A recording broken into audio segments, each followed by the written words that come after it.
So nandito kami ngayon sa bundok. Yung lugar ng pag-install natin ay dead spot or semi dead spot. Medyo may signal pero paula-wala, pero hindi 4G.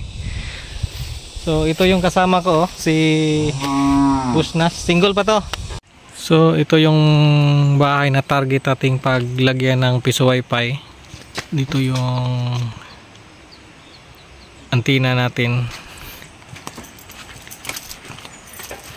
Yan. So yung SIM na gagamitin natin ay talk and text. So yung mga legend dyan, alam na kung anong klaseng talk and text yan.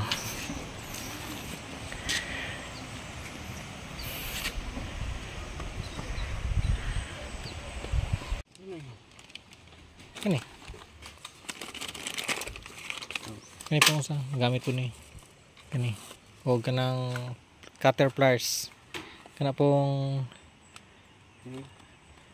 kanang packing tape. Akan ko electrical packaging tape. Ngayon tester o kaning usa. Apila ko rin.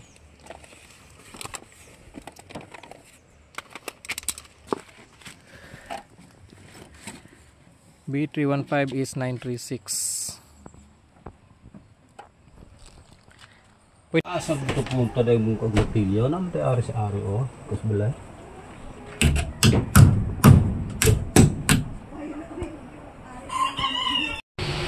So ngayon subukan nating mag speed test gamit ang open signal. So ito talk and text yung gamit natin, yung legend na talk and text. Alam ng iba yan kung anong klaseng talk and text. So ayun, napakaganda ng MS31. Tapos hintayin natin yung download at saka upload.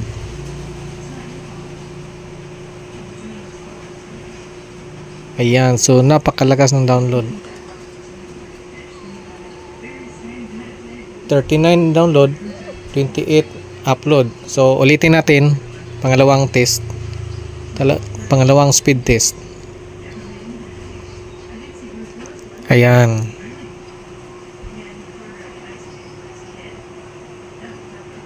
So ayun, 42 ping or ms.